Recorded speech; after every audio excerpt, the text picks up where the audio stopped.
They didn't just sanction Huawei, they tried to erase it. In 2019, the US government unleashed one of the most aggressive tech bans in history. Huawei was blacklisted. Google pulled Android. American chip makers, Qualcomm, Intel, Micron, were forced to cut ties. Suddenly, the world's second-largest smartphone brand had no access to chips, no OS, no supply chain, and no future, at least on paper. Tech media called it a death sentence. Stock analysts slashed projections. Washington celebrated a warning shot to all of China's tech ambitions. But then, something strange happened. Huawei didn't die. It didn't fade quietly. It went dark and started building. From behind closed doors in Shenzhen, a new plan was set in motion, not to restore the old Huawei, but to create something entirely new. No Google? Fine. They built HarmonyOS. No foreign chips? Fine. They developed their own, in-house. No market in the West? No problem. Focus on China, then the global South. And by 2023, Huawei shocked the world again. The Mate 60 Pro launched without American parts, running on a 7-nanometer chip built in China. This wasn't just survival, this was strategic rebirth. So today, we ask, how did Huawei survive the tech world's harshest sanctions? And what does this tell us about China's future in AI chips and digital power? May 15, 2019. Huawei was officially placed on the U.S. Entity List. To most people, it sounded like a boring trade regulation, but inside the tech world, everyone knew this was a kill shot.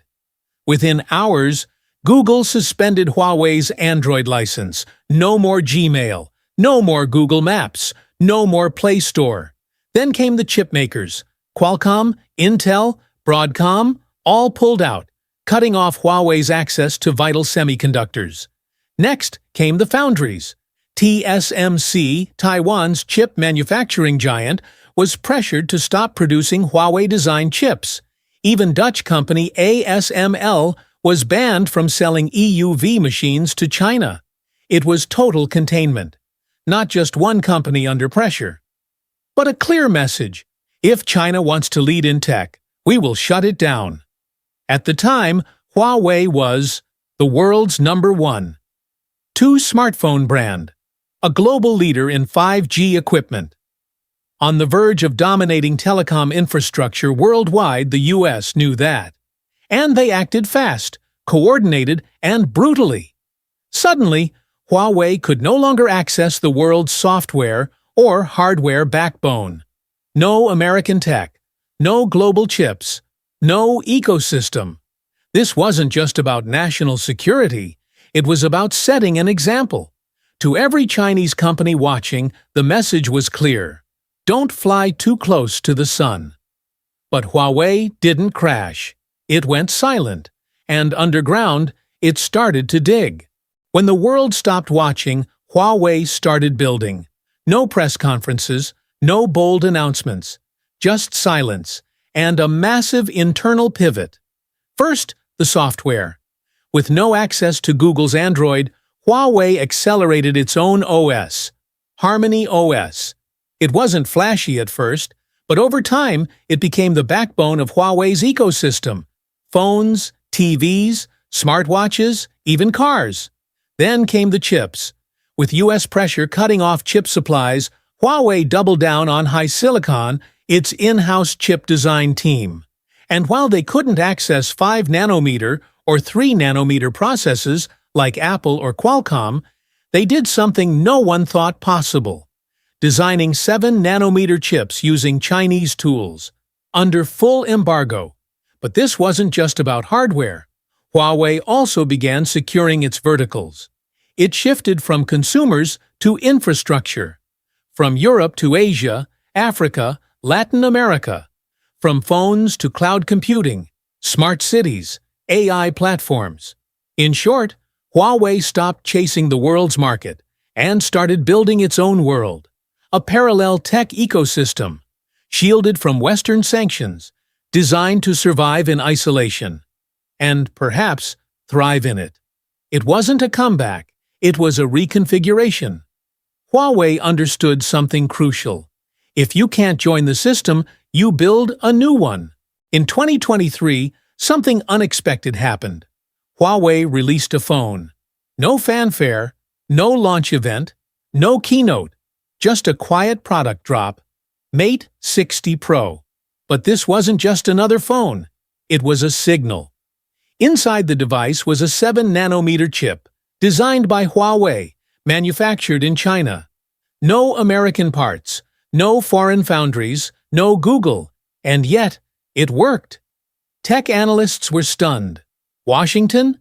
Even more so, because despite 4 years of sanctions, pressure, and tech isolation, Huawei had done the impossible, returned to the market without the global supply chain it once relied on.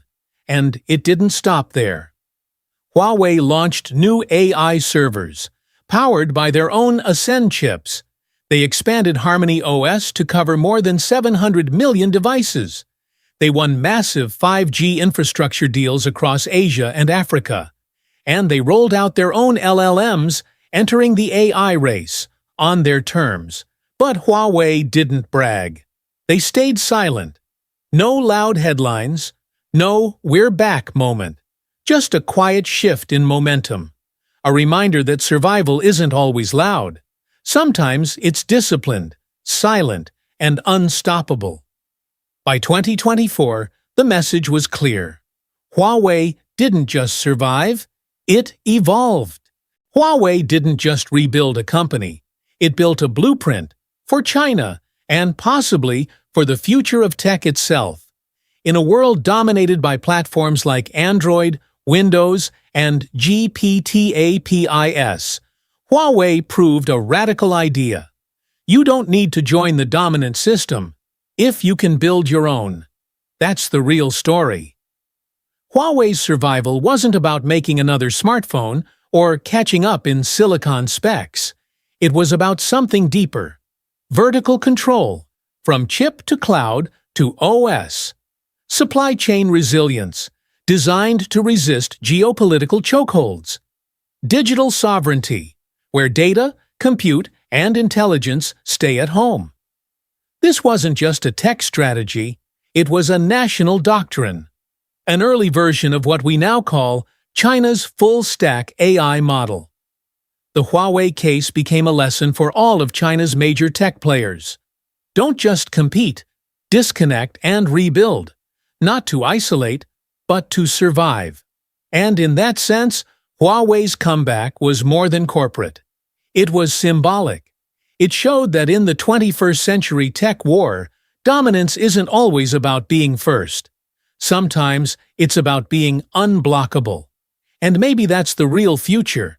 Not one AI, not one cloud, not one internet, but multiple systems, sovereign, resilient, and separate. Huawei didn't just survive the US ban. It may have pioneered the next phase of the global tech order. Huawei's survival isn't just a corporate case study, it's a signal. A signal that resilience in tech is no longer about quarterly profits or flashy product launches. It's about sovereignty, infrastructure, a long-term vision. And if you want to understand what's really happening behind the headlines, you have to zoom out. Because Huawei's story didn't end with the ban. It began there. It became the first proof of concept that a tech empire can be rebuilt, without the West, without permission, and without collapsing. Now, others are watching. Baidu, Alibaba. Huawei's model of vertical integration is becoming the national playbook. So if you think this is just about one company, you're missing the bigger game. And if you want to keep seeing this game unfold, not through hype, not through politics, but through signal, strategy, and structure. Subscribe, share this video, comment what you think Huawei's comeback really means. Because this isn't just about AI, it's about how the world is being rewired, quietly and permanently.